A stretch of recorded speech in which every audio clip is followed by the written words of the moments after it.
That Triathlon Show 490.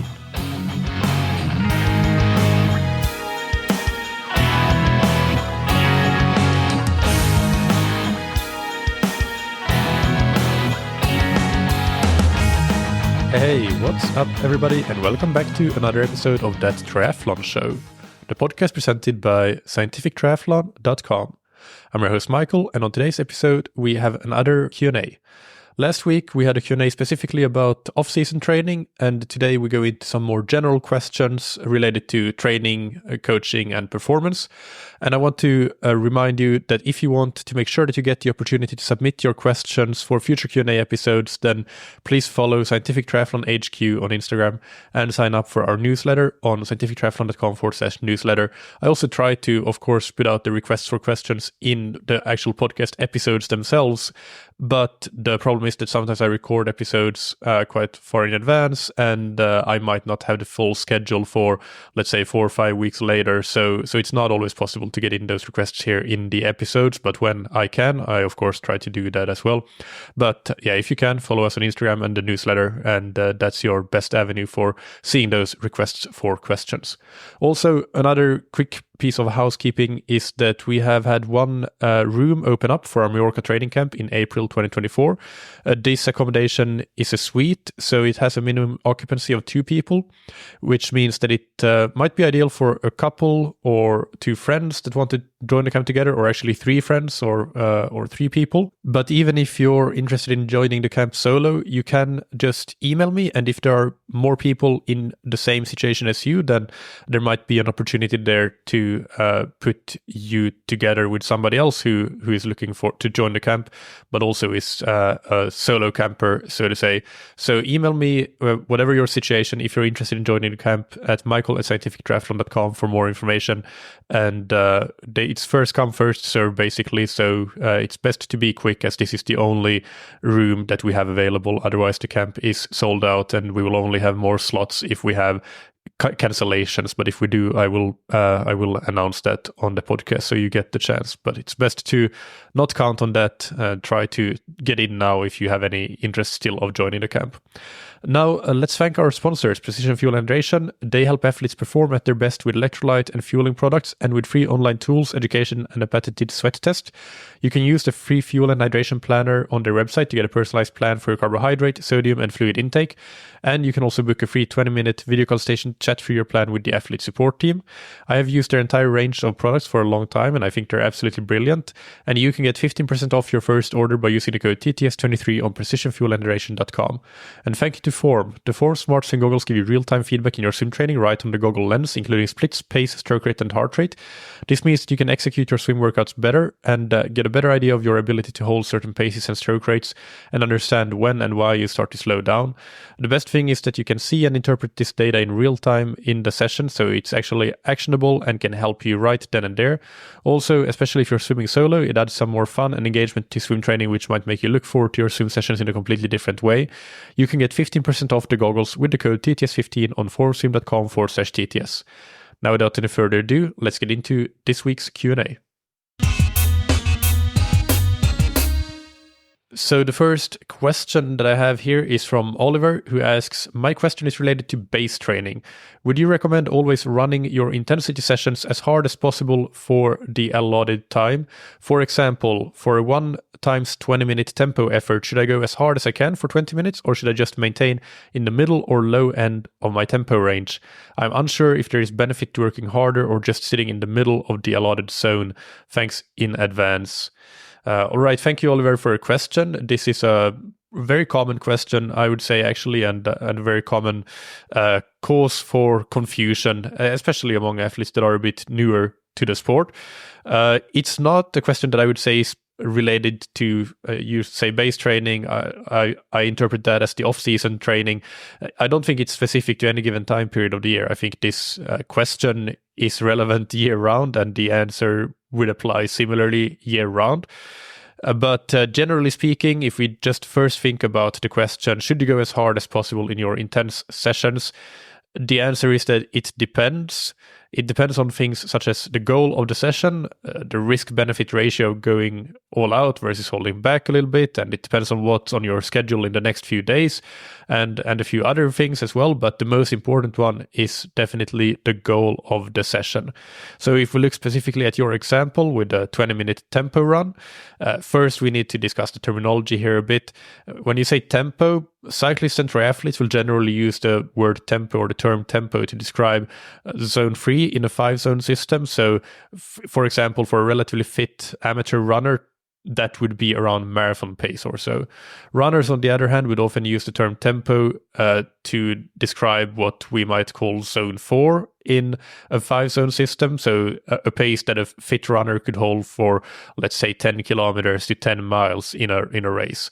So I'm going to go on a little bit of a tangent here, but I think that actually, sometimes I think that we should just scrap all talk about zones and all talk about tempo and threshold and sweet spot and what have you, and just readjust our dictionary to talk about things like 5K race pace, 10K race pace, half marathon pace, or the equivalent effort. So 5K effort, 10K effort, half marathon effort, and so on.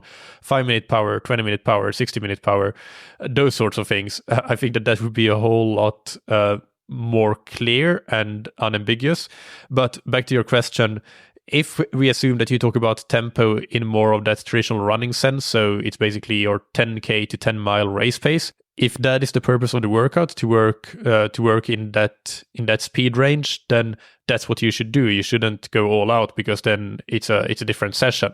If you end up doing a 20-minute all-out effort, that's basically a VO2 max session, which is not a bad thing at all, but it's very different from what you set out to do, which was to work more on the top end of your sustainable pace. So you have done a completely different session with different adaptations, different load, different recovery profile potentially. So basically, when you set out to do a session, you have to know not just what is the duration that you're going to work for, or the interval setup. Is it 5 by 8 minutes, or 1 by 20 minutes, or 3 by 15 minutes? You also have to have a good, clear idea of the specific intensity target, and that doesn't necessarily have to be an exact pace or exact heart rate, but at least, am I working at my 10K race effort, or my marathon race effort, or my 5K race effort? So in some way you have to have an intensity target that you're following, whether that's based on pace or heart rate and RPE.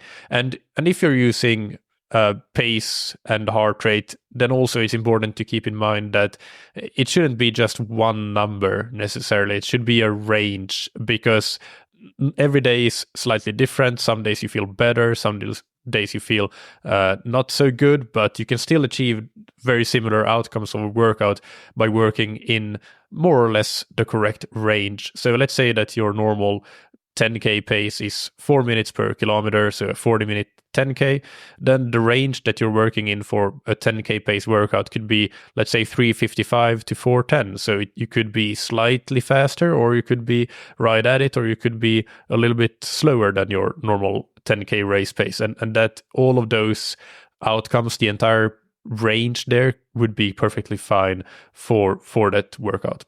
But anyway, the thing that you have to consider is that you're never trying to maximize your performance or your adaptations for just one workout, because at the end of the day, one workout, no matter how good it is not going to help you improve very much. What's going to help you improve much is to stack workouts week in, week out, month in, month out, year in, year out, and do many good workouts, but you don't have to do any singular epic workouts necessarily. So that is why for most workouts, I would say you should not go as hard as you can. Of course, the intensity guideline in itself also tells you that if you have a 20-minute effort and your goal is to do it at 10K race pace or 10-mile race pace, then obviously you're not a 20-minute 10K runner or 20-minute 10-mile runner. Nobody is. So you know already from that it's not going to be an all-out effort, but you could potentially design a workout to be all-out by doing, let's say, 2 times 20 minutes or 4 times 15 minutes at your 10K pace with some recovery. And that could be basically you could have to work as hard as you possibly can to hit those targets. But I think that is usually not what you should aim for. The only type of workout where I think it does make sense to go very close to as hard as possible, maybe not quite to that level, but quite close to it, is when you do VO2 max efforts. Because for that type of training, while I wouldn't say that it's fully established and agreed upon, but there does seem to be some good indications that there is some intensity threshold where you need to be quite close to maximum to achieve the desired adaptations. So again, you don't need to necessarily go all out for those types of efforts, but you do need to be working pretty hard, and you shouldn't be too far from that maximum. So when we talk about VO2 max efforts, we're talking about, let's say, 5K race pace efforts and faster. So a typical workout would be 12 times 400 meters would be a perfect example with 1.5 minute recoveries or so 1 minute recoveries. So to summarize, know what the purpose of each session is and set some guardrails for your pace, heart rate, and RPE. Not just guardrails, but just know what you're going for. Are you going for an effort-based, an RPE-based prescription, or are you going for a pace-based prescription? When you're working with pace and heart rate especially, make sure that you have a range, not just a single number. And then on the day, you can adjust within that range based on how you feel. Because on some days, that 20-minute tempo effort, if you do it at 10K race pace, that might actually feel like an all-out effort. But then that's a day maybe when you should say that, okay, I'm going to stick to 10 seconds per kilometer or 15 seconds per mile slower than my 10K race pace to make it a good hard workout, but not an all-out effort. So hopefully that clarifies some of the questions that you had. And hopefully it helps. Good luck with your training. The next question is from Michael. It's not from myself. This is Michael in Australia, who asks, I think it would be fun to hear you answer your own question. How would you describe your coaching philosophy today, and how has it changed since you founded Scientific Triathlon? So thank you, Michael, for that question. I'd be happy to, or I'll try at least. It's, as you've heard me acknowledge when I asked that question in interviews, I think it's probably one of the hardest questions to answer. I think that my coaching philosophy, or it blends into almost coaching methodology, so it's maybe a bit hard to separate the two, but really it's quite simple.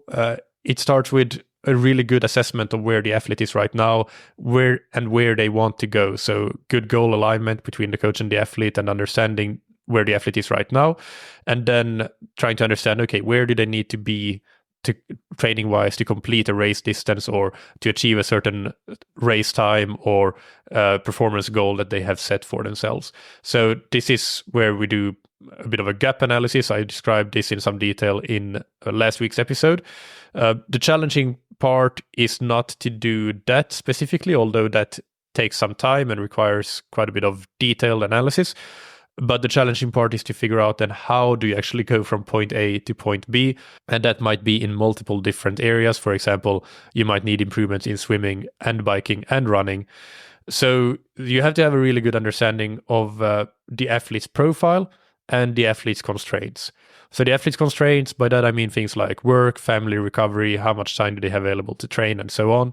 And the athlete's profile, this is where I think a lot of self-coach athletes are really missing out in their analysis, or it ends up being quite one-dimensional and basically boils down to just pure physiology. What is your physiological profile? So, for example, looking at things like your power duration curve and speed duration curve, are you strong over short versus long durations in the three disciplines? Don't get me wrong, that part is essential, and it is maybe the most important part of the athlete profile. And if you're doing that, you're probably already ahead of most people, I would think. But I think it's still missing a huge chunk of what an athlete's profile is. And for me, that includes things like the athlete's psychology and sources of motivation, the biomechanics and anatomy. So to give you an example here, a swimmer's body versus a runner's body, somebody who is very tall versus somebody who is quite short, in terms of running volume, that those are things that will have a pretty big impact, or could potentially have a big impact. Technical skills, training environment, equipment and ability to purchase top class equipment, personal beliefs about training. This is a huge one as well. And there are others, but those are some of the most important ones, I would say. So when we have an idea of the athlete's profile and the athlete's constraints, then I would first have to assess if the goal that they have is realistic, or if it's realistic within a certain time frame, because I'm not somebody that would play along with what I perceive as unrealistic goals. If I think that the goal that the athlete has is not possible to achieve in a given time frame, then I will suggest that the goal should be adjusted to something more realistic. So goal alignment is a critical part of my coaching philosophy, I would say. And this boils down to all of this initial analysis that I talked about, understanding the athlete's profile, their constraints, and the goals really, really well. So for any given goal, and to get from point A to point B, there might be 50 paths that could work within a population of triathletes. But based on the individual athlete's profile and constraints, there might be a lot less than that. I don't know, maybe five or less. So what the training looks like is really dependent on these factors, and two athletes with the same point A and same goal point B, but very different profiles and constraints, will obviously have very different training and coaching. And very different coaching doesn't mean just different training. It means what is the focal point of where we can move the needle for the athlete. Because for some athletes, they might already have the fitness to achieve their goals, but we need to work on things like pacing, race, hydration and nutrition, maybe some technical aspects or aerodynamics on the bike, those sorts of things that are not necessarily just fitness related, which is what we normally think about as the first thing we think about when it comes to training and coaching. But for me, that's an important factor, that where it's more like it's performance coaching. It's not just fitness coaching or physiological coaching.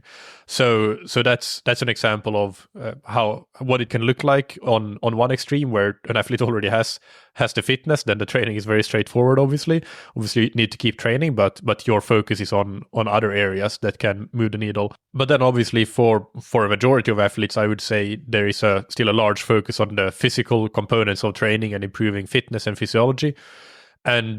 And there it becomes a matrix of figuring out the overall workload that the athlete needs to respond well and to achieve their goals. But then what is that workload composed of? What is the level of intensity? What is the volume, the training volume? How is that distributed across the disciplines? And this is where you look at the athlete's profile and constraints, and you need to come to a different solution based on all of those things. And again, not just the physiological profiles, because I could give you some rules of thumb for that, but then it just depends on many other things as well, like the environment the athlete has available to train in and their beliefs about training and so on and so forth. So I think that that's a good summary of my philosophy or methodology. So as you can hear, there's nothing about polarized or pyramidal or high volume or low volume. It really depends. I would say it's a bit of an engineering inspired or engineering informed approach. It's similar to when I was in engineering. One of my responsibilities was to write user requirement specifications for medical devices, and that's a bit the systematic approach that I try to take to coaching as well. With a process similar to writing user requirement specifications for a product, but applying that to coaching, of course. Now, how has my philosophy changed since starting Scientific Triathlon? So, a bit of background. I started coaching full-time in 2017. Scientific Triathlon has actually been around a bit longer than that, but let's use October 2017 as the benchmark, because obviously starting to work full-time in coaching is something that really accelerates your learning in whatever it is that you're doing. I would say that my coaching philosophy has grown to become a lot more informed by areas outside of just the physical training and the physiology since then. So I've learned about how things like psychology, beliefs, enjoyment, and so on can impact training outcomes.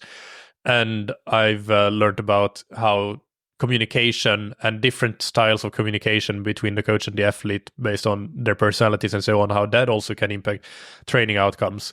And that's actually one of the clearest example of, if I could go back to 2017 and do a much better job today than I did in 2017, is working with athletes that had a quite different personality type than I did, and I wasn't very good at communicating with them, and they weren't good at communicating with me. But today I kind of know how to do that, working with with very different types of athletes, with very different personalities from very different cultures and so on. So that's something that has improved massively, and I think that is something that I have integrated in my coaching philosophy. And that's been probably the biggest changes, I would say, areas outside of physical training and their impact on training outcomes, and that is integrated into the coaching philosophy and methodology as a core part of it.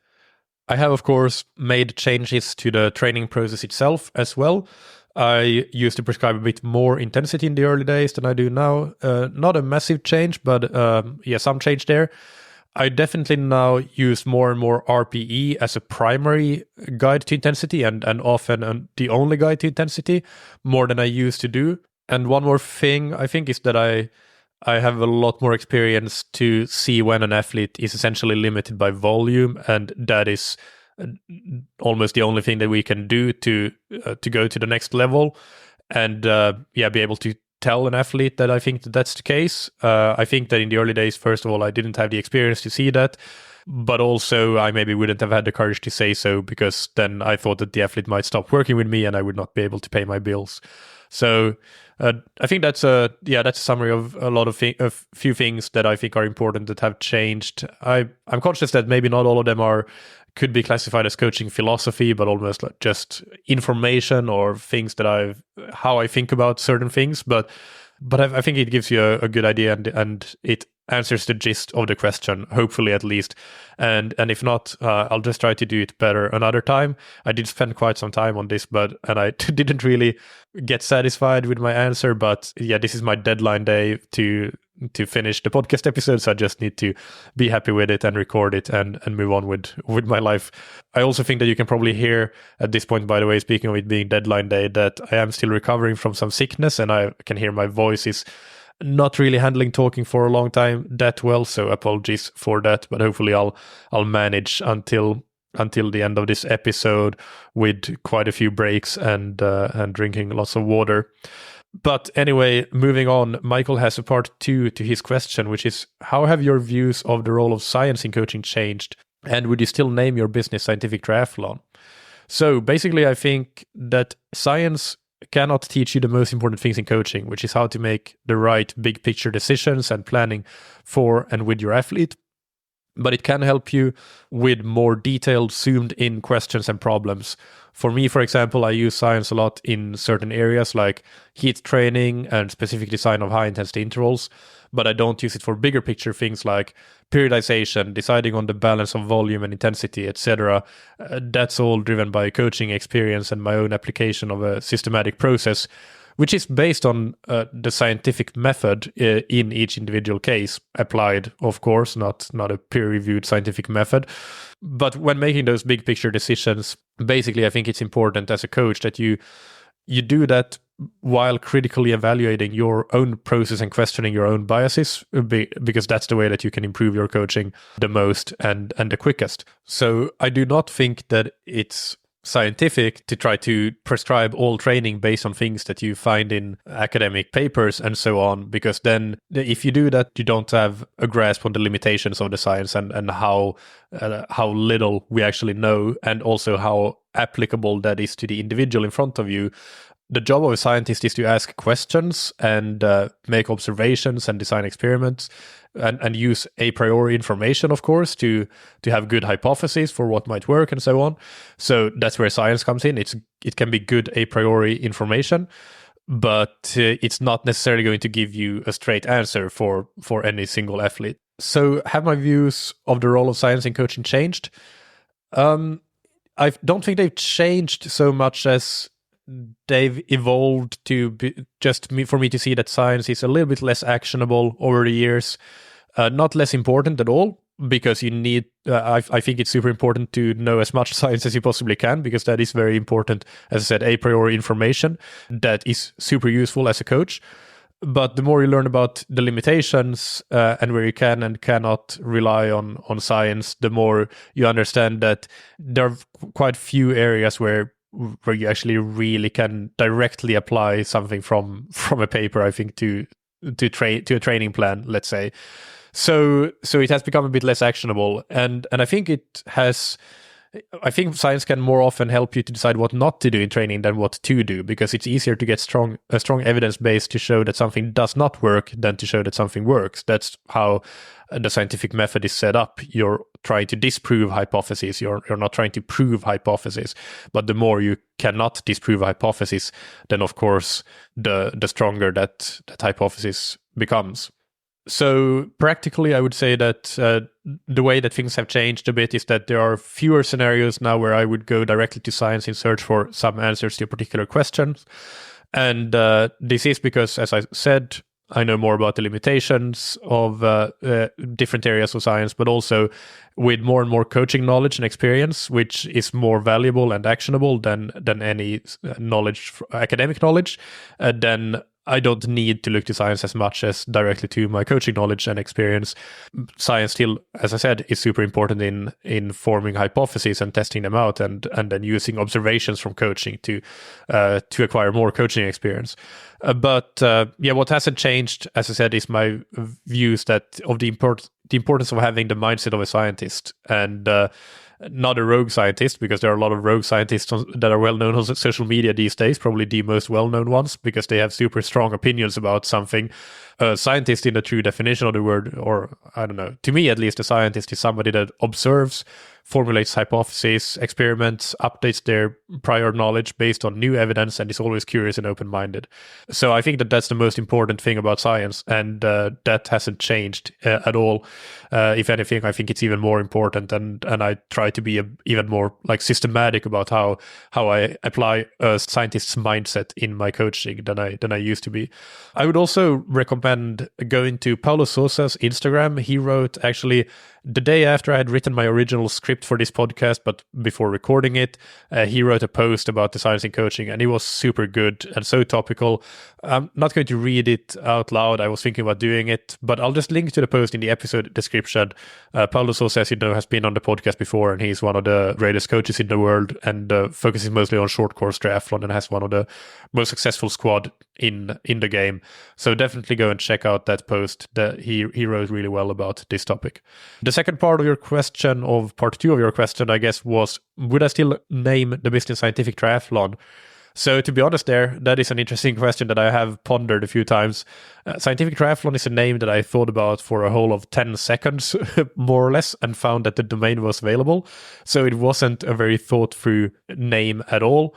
But the name doesn't come from any kind of notion that all training and coaching should be based on academic papers or knowledge from that. It comes from what I said before, from applying the concepts of a scientist's mindset, or from the concepts of the scientific method in a training and coaching context.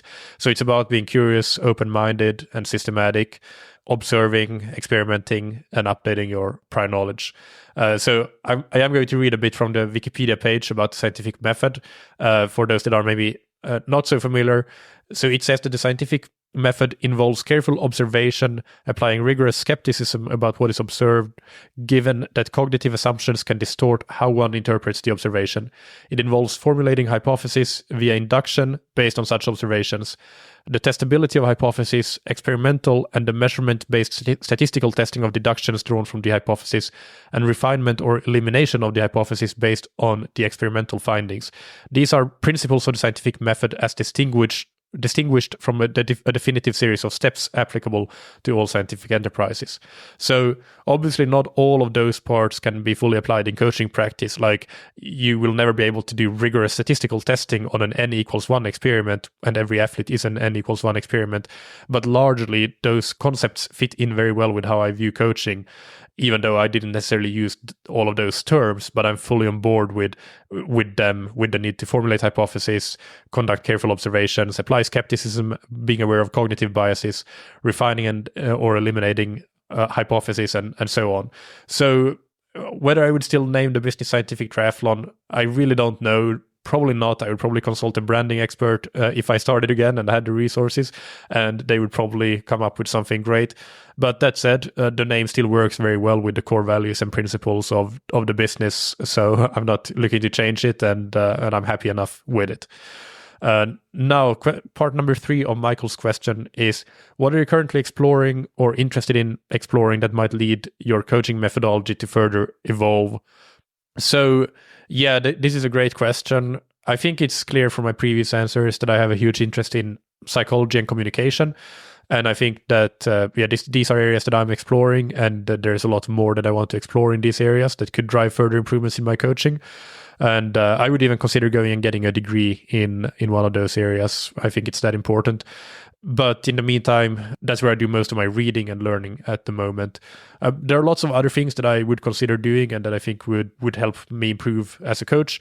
And I would say that learning more anatomy and physiotherapy is probably number 2 on my list. And number 3 is probably bike fitting. Number 4 would be to spend a ton of time on pool deck with top swimmers and top swimming coaches.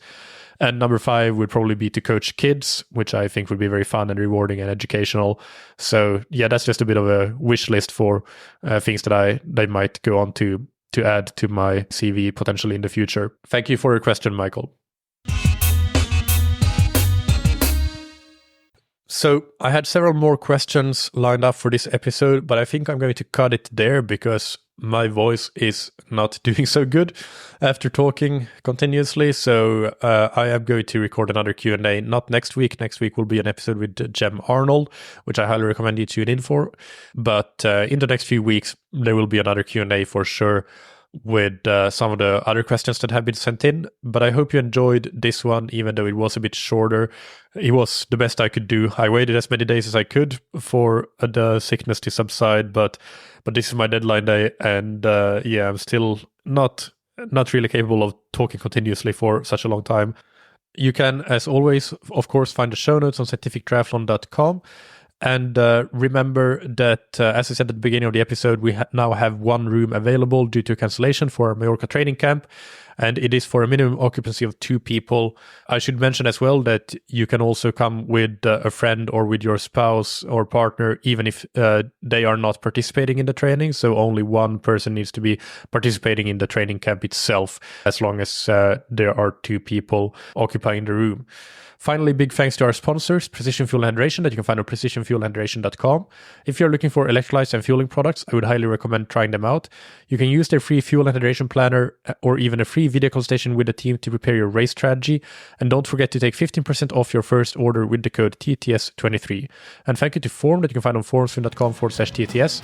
Improve your swim training with real-time metrics like pace, stroke rate, and heart rate, and advanced post-swim analysis. And use the code TTS15 to get 15% off the Form Smart Swim goggles. Thank you, as always, for listening. Keep training smart and keep loving triathlon.